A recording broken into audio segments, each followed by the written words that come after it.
Good afternoon, and thanks for having us in. We'll get to that story in just a moment, but first we're going to turn it over to meteorologist Megan Chatta, as there are notable chances for severe weather today, right, Megan? Yes, there are, Dan. Right now, we just have a few rain showers moving through our area. Right now, 64 degrees in Watertown, where it is raining. East winds are 10 miles an hour. But if we get under some of these thunderstorms later this afternoon, those winds could be very strong. Taking a look at KELOLAND Live Doppler radar, we do have that band of rain from about Brookings to Watertown, stretching towards the west. These rain showers will continue moving to the north throughout the afternoon, and the better chance to see rain is in western South Dakota this afternoon, where we do have those stronger rain showers from Pine Ridge to Wall up towards Eagle Butte and back towards the west as the storms continue moving to the north and west. Right now, temperatures, we do have a wide range. 50 in Custer, 74 in Aberdeen, 69 right now in Sioux Falls. Our winds are lighter in eastern KELOLAND right now, 5 to 15 miles an hour, but we have strong north winds in western South Dakota with wind gusts nearing 30, even 40 miles an hour. For today, Sioux Falls could have a few partly cloudy skies, 75 the high, 70 in Aberdeen, 68 in Pierre, and 60 in Rapid City.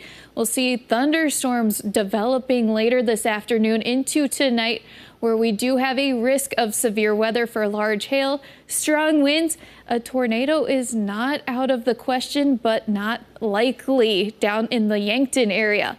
For tonight, lows will drop to the 40s and 50s, a couple low 60s in southeastern KELOLAND. I'll take a closer look at the timing of those storms in just a little bit.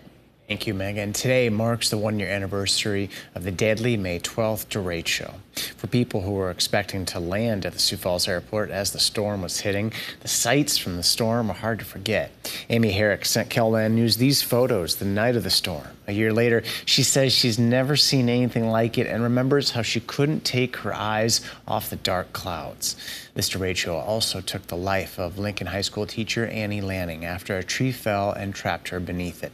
Lanning's husband, Brian Pearson, says he and his son may spend some time today visiting Good Earth State Park, which he says was a favorite spot of Annie's. We'll have more from people who experienced the storm and damage later today on KELOLAND News.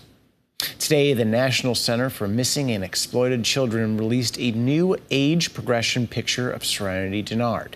May 12th is Serenity's 14th birthday. Serenity disappeared more than 4 years ago. She was last seen running out of the Children's Home Society in the Black Hills the morning of February 3rd, 2019. Serenity has blue eyes and dark blonde hair. If you know where she is, please contact the Pennington County Sheriff's Office. The Avera Race Against Cancer starts tomorrow morning in Sioux Falls. That means several roads in the southeastern part of the city will be blocked off.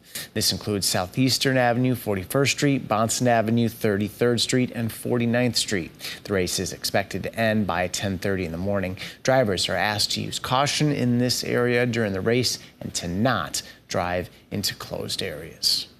There's still time to sign up for the blood drive outside our KELOLAND News station. You can donate blood on Monday, May 15th from 7:30 in the morning to 4 in the afternoon. We have a few appointments still open, mainly in the afternoon. This is part of the Flying for Life blood drive, which is a friendly competition between Avera CareFlight and Sanford AirMed to see who can get the most people to donate blood.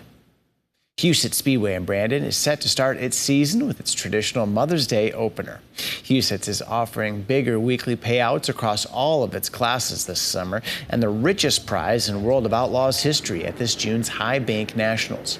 With all that money at stake, late model street stocks driver Dan Jensen says there's still nothing like opening night. Gives you chills. When they say the national anthem the first time, it always kind of gets you. It's been a long winter for everybody, and everybody's ready to get back racing. And just to see the new designs on the cars and the the new teams that are coming out, I think there's no feeling like it in the world. Huset's will open its gates at 4:30 Sunday afternoon, followed by racing at 7:30. The first 200 moms in attendance will receive a carnation and the opportunity to win $100. Things have changed a lot since KELO TV first went on the air in 1953. At that time, believe it or not, the city of Sioux Falls had only one high school, And there was no such thing as Tut Hill Park. One of the biggest events of the decade was the dedication of Joe Foss Field. Take a look. This air show is for the whole family. May I have your name, please? Mrs. Ben Junley. Where's your home? Near Sioux Falls here. And you have the whole family here with you. What's your name? Bonnie.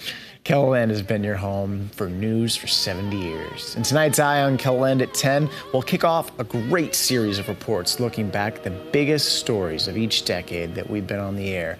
Join us tonight as we look back at the 1950s. This weekend, you'll also want to join us for a special anniversary edition of Inside KELOLAND. From landlines and typewriters to smartphones and laptops, join us as we look back at how news gathering has changed and just how far we've come. Saturday morning and Sunday night, right here on KELOLAND Television. Now that the emergency pandemic restriction known as Title 42 has expired, authorities at the southern border can no longer quickly expel migrants on the grounds of public health. That change is leading to a huge wave of asylum seekers hoping to enter the U.S. Jared Hill is covering the unfolding story from El Paso, Texas. With pandemic-era restrictions no longer in place, the U.S. Border Patrol estimates about 60,000 migrants are waiting to enter the U.S. from northern Mexico. No puedo estar ahí en mi país. This woman says she fled Peru with her children to escape domestic abuse and government instability. Pasar con mis hijos y estar bien.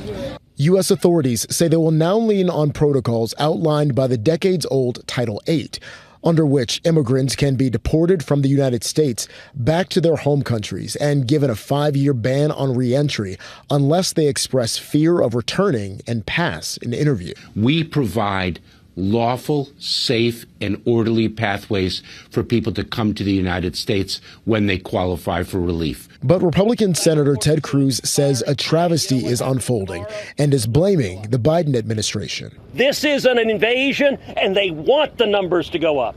The city of El Paso is under a state of emergency. Police presence has been beefed up, and residents are being told to remain vigilant. Bring it this way. Near the border in El Paso, about 400 asylum seekers are camped out. They were given a choice: return to Mexico or board buses to processing centers.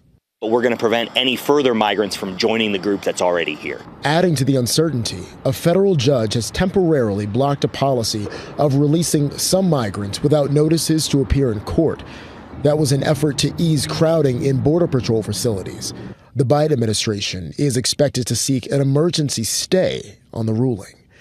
Jared Hill, CBS News, El Paso, Texas.